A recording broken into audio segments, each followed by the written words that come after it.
ท่านสาธุชนทั้งหลายวันนี้พบกับบรรดาท่านพุทธบริษัทเรื่องของโคศกเทพบุตรสำหรับโคศกเทพบุตรนี้ก็เนื่องโดยพุทธบูชาเหมือนกันคำว่าพุทธบูชาหรือที่กล่าวกันว่าพุทธบูชามหาเตชะวันโตถ้าเราจะพูดกันในแง่ของการเจริญพระกรรมฐานก็ต้องเรียกกันว่าพุทธานุสติกรรมฐานนี่สำหรับโคศกเทพบุตรเรื่องราวนี้เนื่องมาจากสัตว์ดิเรกชันไปเกิดเป็นเทวดาจะมาคุยกันในด้านของตอนต้นของเรื่องนี้ความจริงปรากฏมาในด้านตอนต้นของเรื่องสามาวดี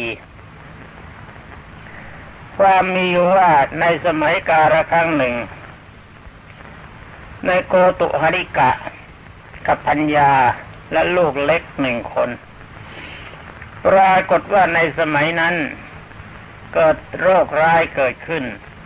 เขาเรียกกันว่าโรคระบาดสมัยโบราณก่อนโน้นถือว่าถ้าโรคระบาดเกิดขึ้นแล้วถ้าจะหนีโรคระบาดไปตำบลอื่นจะต้องไม่ลงทางหน้าบ้านคือทางประตูและบันไดต้องงัดฝาทิ้งไปหรือฝาแล้วออกทางฝาโรคร้ายจะได้มองไม่เห็นนี่เป็นความเข้าใจของบุคคลในสมัยนั้นเมื่อโรคร้ายเกิดขึ้นสองสามีภรรยาจึงได้รื้อฝางัดฝาทิ้งออกทางด้านนั้นแล้วอุ้มลูกน้อยมาหนึ่งคนสำหรับลูกน้อยนี้ยังเดินไม่ได้ยังคลานไม่ไหวมาในระหว่างทางสองคนตายายผลัดกันอุ้มลูกแล้วก็ผลัดกันหาบของที่สำหรับกินสำหรับใช้ในฐานะเป็นคนจนเข็นใจทรัพย์ทั้งหลายไม่มีมากต้องเดินบุกป่าภายในไม่ช้าอาหารที่เตรียมมาก็หมดปรากฏว่ายังไม่ถึงไหนมาอดอาหารมา2-3 วัน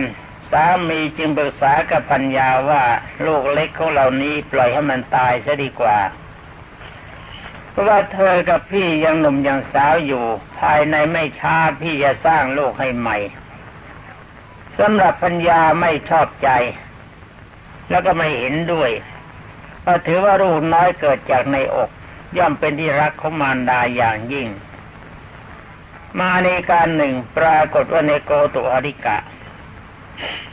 ให้ปัญญาหาบตัวเองอุ้มลูกน้อยไว้เป็นเวลาใกล้ค่ำปล่อยให้ปัญญาเดินไปที่ไกลตนบอกว่าจะปัสสาวะยิ่งเข้าไปในพุ่มไม้แล้วก็ปรากฏว่าเมื่อปัญญาเดินไปไกลแล้วเวลาใกล้ค่ำเต็มทีจึงเอาลูกน้อยคนนี้วางไว้ในพุ่มไม้เอาใบไม้กลบแล้วก็ทำเป็นเดินช้าๆกว่าจะถึงปัญญาก็ค่ำมากเมื่อทันกันแล้วปัญญาถามว่าลูกน้อยไปไหนเขาก็บอกตามความเป็นจริงว่าลูกน้อยนี่ทิ้งไว้เสียแล้วเอาไว้อยู่ที่พุ่มไม้โน้นปัญญาเสียใจกลับมาดูลูกน้อยก็หาไม่เห็นเขายังให้กำลังใจว่าเธอกับพี่นี่ยังหนุ่มยังสาวไม่เป็นไร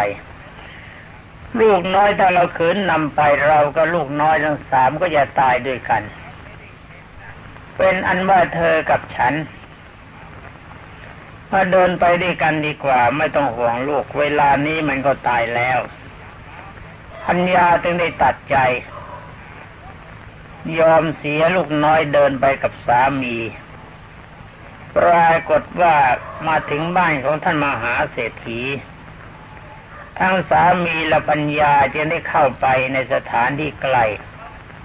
ถามคนใช้ว่าท่านมหาเศรษฐีอยู่หรือเปล่าคนใช้ก็ตอบว่าท่านมหาเศรษฐียังอยู่จึงได้ขออนุญาตเข้าไปหาท่านมหาเศรษฐีขณะนั้นท่านมหาเศรษฐีกำลังบริโภคอาหารข้าวมัทุปายาตซึ่งจัดว่าเป็นอาหารชั้นเลิศของคนในสมัยนั้นขณะเดียวกันก็ปรากฏว่ามีสุนัขที่ท่านเลี้ยงไว้ตัวหนึ่งมันหมอบอยู่ใกล้ๆ ถ้ามหาเศรษฐีบริโภคข้าวมัทุปายาตแล้วก็แบ่งให้เจ้าสุนัขตัวนั้นกินด้วยสุนัขตัวนั้นเป็นสุนัขตัวเมียท่านโปรดปรานมันมากเพราะเป็นสุนัขแสนรู้ในโกตุหริกะเมื่อเข้าไปหาท่านมหาเศรษฐีพร้อมด้วยภรรยาของตัวจึงได้กล่าวบอกว่าข้าพเจ้าขอรับใช้ท่านเพียงค่าอาหารมื้อหนึ่งเท่านั้นเพราะข้าพเจ้าตกยากได้รับความลำบากหนีโรคภัยไข้เจ็บมาสู่สถานที่นี้ท่านมหาเศรษฐีก็มีความปราณีรับเขาไว้แล้วเขาก็แจ้งบอกว่าข้าพเจ้าทั้งสองคนผัวเมียนี้ไม่ได้กินอาหารมา3 วันแล้วท่านมหาเศรษฐีจึงได้นำให้คนใช้นำอาหารมาให้เมื่อคนใช้นำอาหารมาให้2 ส่วนนายโกตุหริกะกินหมดส่วนของตัวภรรยายังไม่ได้กินเห็นสามีกินหมดแล้วจึงถามว่าอิ่มหรือยังตนยอมอดนี่เขารักผัวเขายิ่งกว่าชีวิตนายโกตุหริกะก็บอกว่ายังไม่อิ่มภรรยาจึงเอาส่วนของตัวให้นายโกตุหริกะกิน นายโกตุหริกะกินส่วนที่2เข้าไปอาศัยที่ร่างกายมันเพลียธาตุย่อยไม่ไหวในที่สุดก็ตายก่อนที่จะตายเขากำลังกินอาหารอยู่ก็มานึกถึงสุนัขของท่านมหาเศรษฐีว่าสุนัขตัวนี้มันเป็นสุนัขแต่ว่าดีกว่าเราเองเป็นคนยังไม่สามารถจะกินข้าวมัทุปายาตได้สุนัขตัวนี้มันดีกว่าเรามากเป็นที่โปรดปรานของท่านมหาเศรษฐีและได้กินข้าวดีกว่าเราอาศัยจิตของท่านโกตุหริกะนึกถึงสุนัขเป็นปกติเป็นอารมณ์เมื่อเวลาเขาขาดใจตายวิญญาณจิตออกจากร่างอย่าใช้คำว่าวิญญาณเลยนะใช้คำว่าจิตถ้าไปใช้คำว่าวิญญาณเข้ามันจะเถียงกันเพราะวิญญาณเกี่ยวกับขันธ์5มีอยู่วิญญาณที่เกี่ยวกับขันธ์5กับจิตนี่มันคนละอันกันเป็นคนละส่วนวิญญาณมีสภาพดับพร้อมไปกับขันธ์5คือร่างกายแต่จิตไม่ดับเมื่อจิตออกจากร่างแล้วก็ปรากฏก็เข้าไปสู่ในท้องของสุนัขไปปฏิสนธิอยู่ที่นั่นนี่แหละบรรดาท่านพุทธบริษัททุกท่านพระพุทธเจ้าจึงกล่าวว่าเจตนาหังภิกขเวกัมมังวฏามิซึ่งแปลไปจะเป็นใจความว่าดูก่อนภิกษุทั้งหลายเรากล่าวว่าเจตนาเป็นตัวกรรมก่อนที่เราจะตายถ้าจิตใจมันสบายตั้งใจไว้เฉพาะจุดแห่งความสุขเราก็จะไปตามประสงค์ของจิตทันทีเพราะจิตมันเป็นตัวไปถ้าใจของเราตั้งไว้ในส่วนที่เป็นอกุศลความไม่สบายมันก็จะเกิดขึ้นเมื่อจิตออกจากร่างแล้วก็จะไปสู่ส่วนนั้นทันทีเช่นเดียวกับเราเจริญพุทธานุสติกรรมฐานนึกถึงความดีของพระพุทธเจ้าเป็นอารมณ์นี่ก็ตั้งใจปฏิบัติความดีตามที่พระพุทธเจ้าสั่งสอนถ้าใจเราตั้งไว้เฉพาะสวรรค์เวลาตายเราก็ไปสวรรค์ใจเราตั้งไว้เฉพาะพรหมเป็นเอกคตารมณ์ที่เรียกกันว่าจิตเป็นฌานคำว่าฌานก็คือมีอารมณ์ไม่วางนั่นเองนึกไว้เสมอเราก็ไปเป็นพรหมถ้าใจเราตั้งไว้เฉพาะพระนิพพานคิดว่าพระพุทธเจ้าปณิพพานได้ละความโลภความโกรธความหลงเราเองก็ไม่ยอมบูชาความโลภความโกรธความหลงเห็นว่าความตายเป็นของธรรมดาเมื่อตายแล้วเรานำทรัพย์สินทั้งหลายไปไม่ได้นี่แหละบรรดาท่านพุทธบริษัททั้งหลายถ้าเราตายเราก็จะไปนิพพานได้อย่างพระพุทธเจ้านี่พูดแบบย่อๆให้บรรดาท่านพุทธบริษัทฟังถ้าบังเอิญมีเสียงแทรกเข้ามาก็โปรดทราบว่าใกล้ๆห้องบันทึกเสียงเขามีงานกันเสียงนั้นไม่ใช่เสียงแทรกจากในสถานีเสียงแทรกมาจากภายนอกเป็นเอาขอผ่านไปเมื่อในโกตุหริกะเข้าไปสู่ท้องของสุนัขแล้วพอร่วมครบกำหนดก็ปรากฏว่าคลอดมาเป็นลูกสุนัขตัวที่ฉลาดมาก มีความรู้ภาษามนุษย์มากก็ตายจากคนไปเป็นสุนัขในขณะที่ลูกสุนัขออกมาเป็นสุนัขแสนรู้เวลานั้นปรากฏว่ามีพระปัจเจกพุทธเจ้าองค์หนึ่งเป็นที่เคารพของท่านมหาเศรษฐีเมื่อเวลาออกพรรษาท่านก็มาโปรดท่านมหาเศรษฐีพักอยู่ที่เขาใกล้ๆบ้านในตอนเช้าท่านมหาเศรษฐีเวลาจะไปรับพระปัจเจกพุทธเจ้าก็นำเจ้าสุนัขแสนรู้ไปด้วยถึงที่มีพุ่มไม้ท่านก็ไม้ตีพุ่มไม้ทำเสียงดังๆเป็นอะไรไล่สัตว์ร้ายถ้าบังเอิญจะมีอยู่ให้ไปเสียแล้วเวลาที่ไปถึงพระปัจเจกพุทธเจ้าก็ไปหมอบกราบอาราธนามารับภัตตาหารที่บ้านท่านทำอย่างนี้เป็นประจำบางวันที่ท่านไม่อยู่ถ้าท่านมีธุระท่านก็ส่งเจ้าสุนัขตัวแสนรู้นี่ไปตามไปนิมนต์พระพุทธเจ้าพระปัจเจกพุทธเจ้าเมื่อเจ้าสุนัขแสนรู้ไปถึงพระปัจเจกพุทธเจ้ามันก็หมอบแล้วก็เห่าบ้างหอนบ้างแสดงถึงว่ามันขอนิมนต์พระปัจเจกพุทธเจ้าไปบ้านพระปัจเจกพุทธเจ้าถ้ามีความรู้คือมีญาณพิเศษคล้ายๆองค์สมเด็จพระสัมมาสัมพุทธเจ้าคำว่าคล้ายแปลหมายความว่าเหมือนกันแต่ไม่ถึงมีความกว้างไม่เท่ากันสำหรับญาณเป็นเครื่องรู้ตอนนี้มันทราบแล้วท่านก็เดินตามเจ้าสุนัขไปสุนัขตัวนั้นเวลาถึงพุ่มไม้มันก็เห่าก็หอนไล่สัตว์ที่พึงมีอยู่เห่ากันโชคเป็นวิธีไล่ทำเช่นเดียวกับเจ้านายที่เคยทำเวลาไปถึงบ้านมันก็นำพระปัจเจกพุทธเจ้าเข้าบ้านบางวันท่านลองใจมันแกล้งเดินเลยบ้านไปเจ้าสุนัขตัวนั้นก็ขวางหน้าเขาไว้แล้วก็เมื่อเวลาถามว่าท่านไม่ยอมกลับมันก็ดึงเอาผ้าสบงให้กลับมาที่เดิมตอนดึงสบงนี่บรรดาท่านพุทธบริษัทสบงแปลว่าผ้านุ่งพระปัจเจกพุทธเจ้าท่านก็เกรงว่าสบงจะหลุดถ้าสบงจะหลุดมันจะกลายเป็นฉี่เปลือยไปก็เลยต้องตามใจเจ้าสุนัขตัวนั้นนี่ความจริงมันก็ฉลาดพอเมื่อพระปัจเจกพุทธเจ้าโปรดท่านมหาเศรษฐีถึงการสมควรมาถึงเวลาจะเข้าใกล้พรรษาจะเข้าพรรษาท่านก็ลาท่านมหาเศรษฐีกลับไปสู่ภูเขาคันธมาศเจ้าสุนัขตัวนี้มันมีความรักในพระปัจเจกพุทธเจ้ามากเมื่อพระปัจเจกพุทธเจ้าเหาะไปในอากาศมันทั้งเห่าทั้งหอนแสดงความเสียใจเมื่อพระปัจเจกพุทธเจ้าพ้นไปเจ้าสุนัขตัวนี้ก็ขาดใจตายเมื่อตายจากความเป็นสุนัขอาศัยที่จิตใจมีความผูกพันอยู่ในพระปัจเจกพุทธเจ้าเจ้าสุนัขตัวนี้ก็ไปเกิดเป็นเทวดาบนสวรรค์ชั้นดาวดึงสถิวโลกมีนามว่าโคศกเทพบุตรตามพระบาลีท่านกล่าวว่าโคศกเทพบุตรคนนี้เวลาพูดยามปกติเสียงดังไปถึง60 โยชน์แล้วหัวเราะเต็มที่เสียงของโคศกเทพบุตรนี้จะดังก้องไปทั้งดาวดึงส์เป็นอันว่ามีเสียงดังเป็นพิเศษที่ท่านกล่าวว่ามีเสียงดังเป็นพิเศษอย่างนี้ก็เพราะอานิสงส์ที่เห่าหอนนิมนต์พระปัจเจกพุทธเจ้าแล้วก็แสดงความเคารพในพระปัจเจกพุทธเจ้าอีกประการหนึ่งการที่โคศกเทพบุตรหรือว่า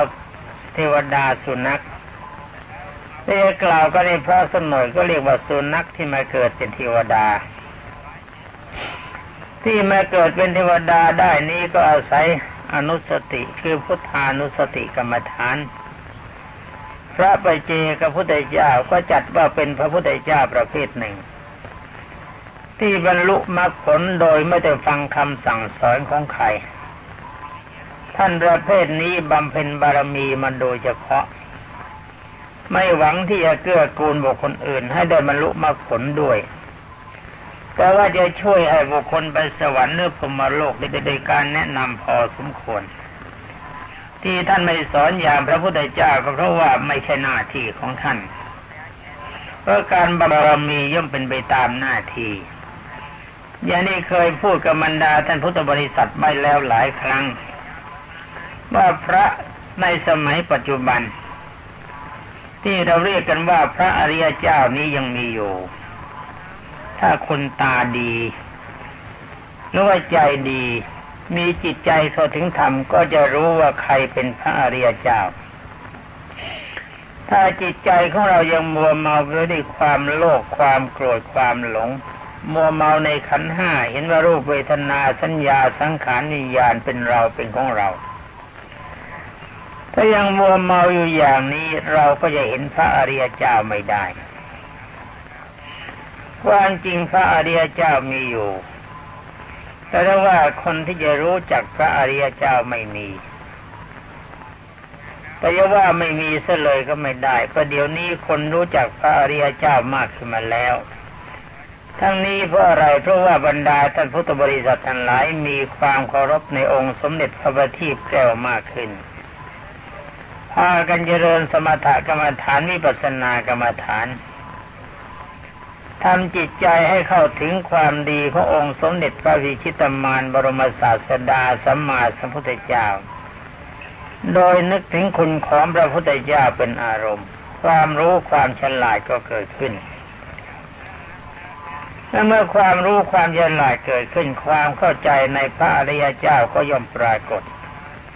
อรบรรดาท่านพุทธบริษัทนี่เรามาพูดกันเรายกสุนัขเป็นตัวอย่างเจ้าสุนัขตัวนี้นี่เวลาที่มันจะตายแล้วเกิดไปเป็นเทวดาได้ก็เพราะอาศัยจิตใจของเจ้าสุนัขตัวนี้มันนึกถึงพระบัจเจกพระพุทธเจ้าเป็นอารมณ์มันมีความรักในพระบัจเจกพระพุทธเจ้าเห็นว่าเป็นผู้ที่มีความเมตตาปราณีในมัน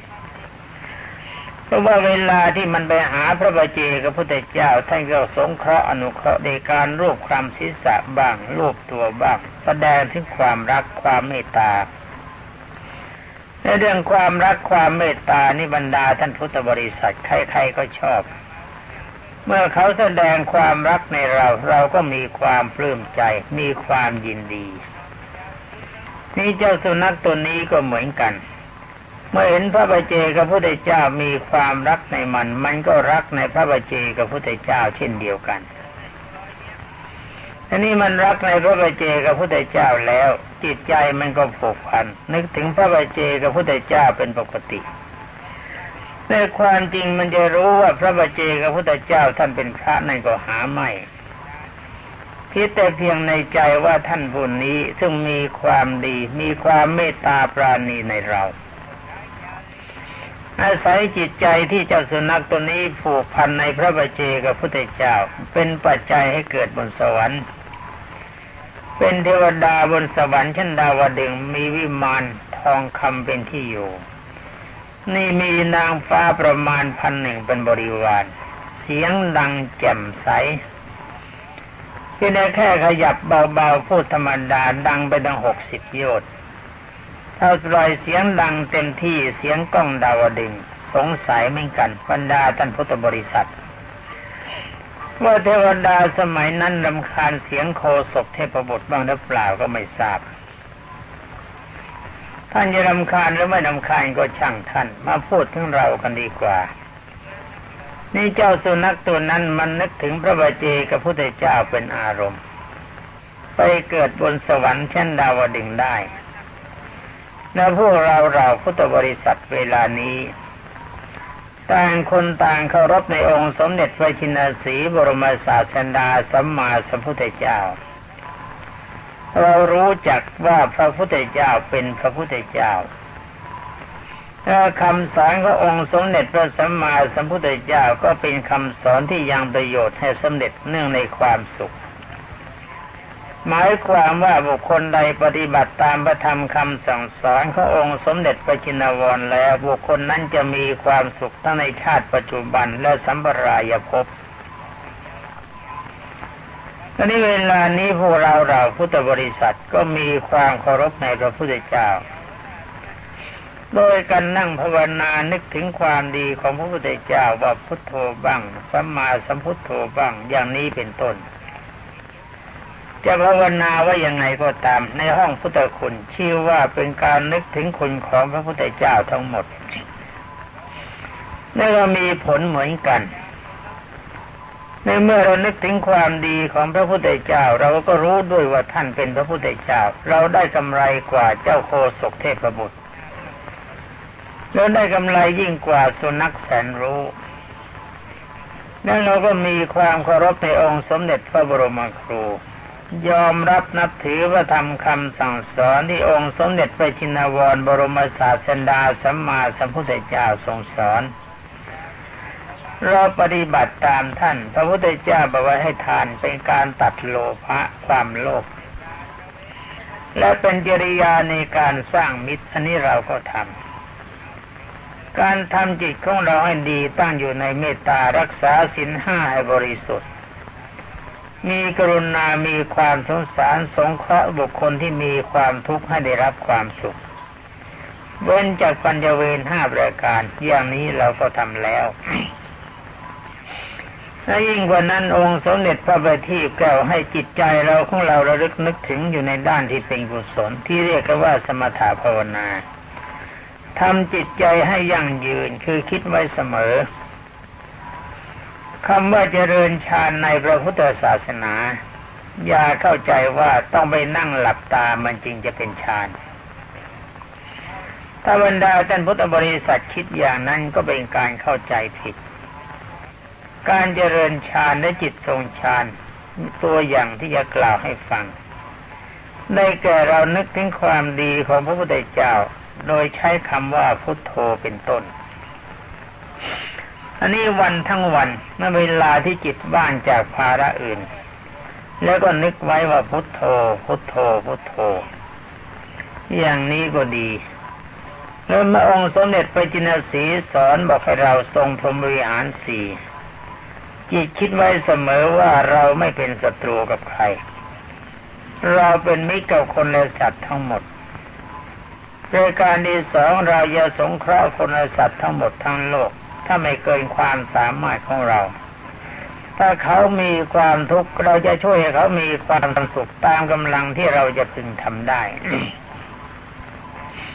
บริการที่สามเรามีอารมณ์จิตใจอ่อนโยนไม่อิจฉาริษยาใครเมื่อใครได้ดีก็พลอยยินดีกับความดีนั้นบริการที่สี่คำสอนขององค์สมเด็จพระทรงทันบอกว่าอุเบกขาคือความวางเฉยถ้าสิ่งใดอันเป็นเหตุเกิดนิสัยมาจากกฎของกรรมเราไม่สามารถจะแก้ไขได้ด้วยกำลังของเราหรือกำลังของบุคคลอื่นตัวอย่างจากการป่วยไข้ไม่สบายเกิดแก่คนอื่นหรือกับเราช่วยไม่ไหวเราก็ไปตามหมอมาช่วยแล้วหมอก็ยังช่วยไม่ไหวทุกขเวทนากินกายกินใจของเราและของเขาอย่างนี้เราก็ไม่ดิ้นรนเพราะถือว่าเป็นกฎของกรรมเป็นอุเบกขาคำว่าอุเบกขานี่มีประการหนึ่งคือไม่ยอมรับนับถือความชั่วที่บุคคลอื่นเยียดยัดป้อนเข้ามาให้ ทั้งนี้เพราะอะไรเพราะถือว่าเป็นกฎของกรรมชั่วเราไม่เอาเราจะรักษาไว้แต่อารมณ์ของใจที่เต็มไปด้วยความดีนี่ระบรรดาท่านพุทธบริษัทเราเป็นคนมีศักดิ์ศรีดีกว่าสุนัขและเราก็รู้ด้วยว่าพระก็คือพระพุทธก็คือพระพุทธเจ้าเป็นอัจฉริยะมนุษย์ที่ทรงคุณพิเศษที่องค์สมเด็จพระบรมโลกเชษฐ์สามารถจะสงเคราะห์บุคคลผู้ปฏิบัติตามให้เข้าถึงสวรรค์พรหมโลกและพระนิพพานได้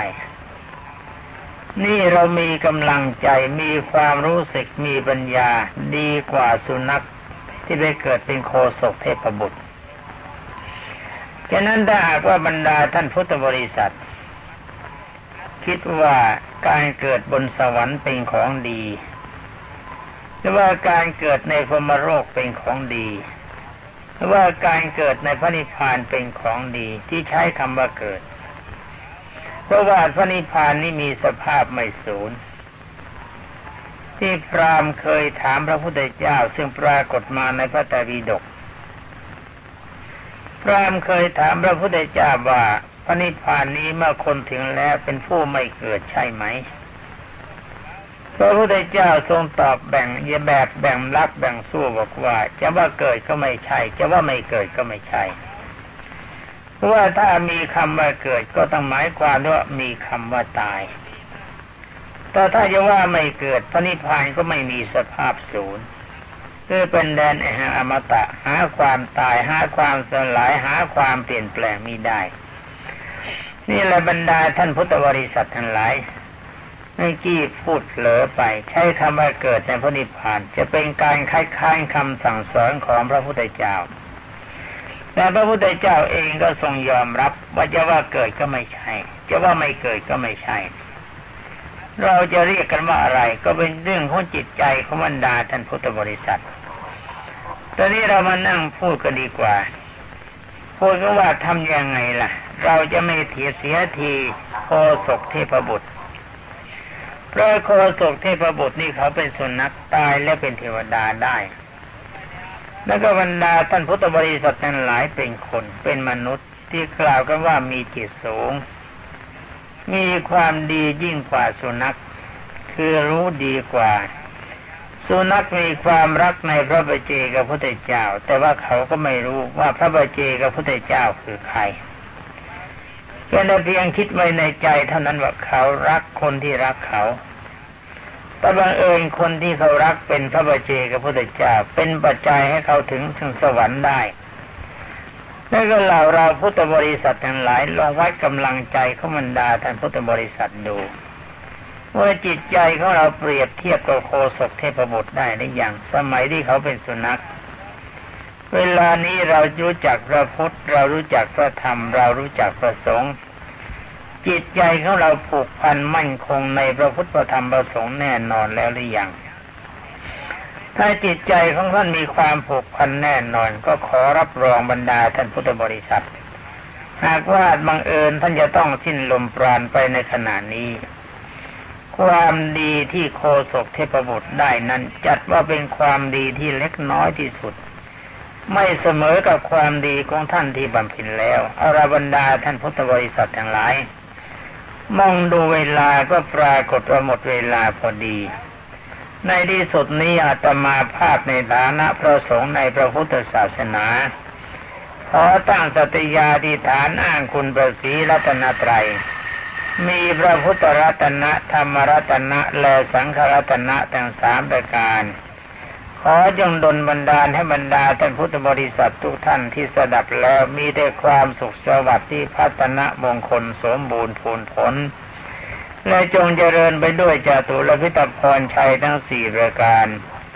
มีอายุวันนะสุขะพละและปฏิภาณหากพึงประสงค์สิ่งใดก็ขอให้ได้สิ่งนั้นสมความปรารถนาจงทุกประการสวัสดี